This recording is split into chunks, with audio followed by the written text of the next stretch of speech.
bald eagle is the American emblem and a symbol of freedom. Florida has the second highest number of nesting pairs of eagles in the country, second only to Alaska. But housing developments like this one in St. Cloud have been squeezing out space for eagles and other raptors, limiting their once boundless freedom. There's an eagle's nest in this lone dead tree. There's just not enough space. Katie Warner works at the Orlando Audubon Center for Birds of Prey. Well, as development increases, we have to build more roads, we'll have more cars, we'll have more power lines, and all of that is going to result in a loss of habitat. The center is a rehabilitation clinic for injured raptors like eagles, hawks, and owls. Since it started in 1979, the center has treated more than 13,000 birds. Birds that come through our clinic and our rehabilitation programs, our ultimate goal is to get them back into the wild. The most common injuries to birds are collisions with cars and power lines.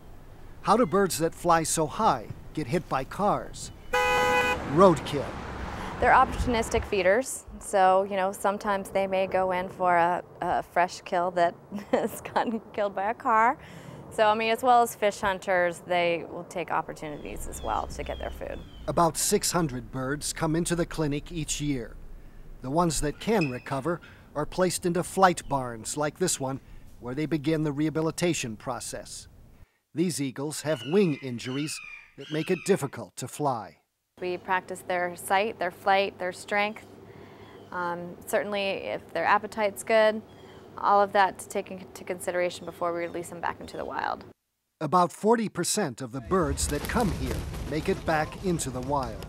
Most all of the birds that we see come through our center are directly related to man's impact on the environment.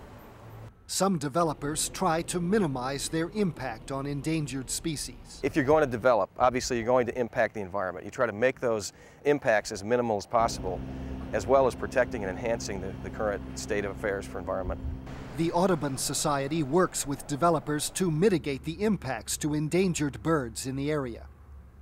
But while some developers actively support mitigation efforts, many do nothing more than minimum legal requirements. The bald eagle may soon be taken off the endangered species list, but decreasing habitat will remain a threat to the eagles and other raptors here. For Assignment Earth, I'm Gary Stryker.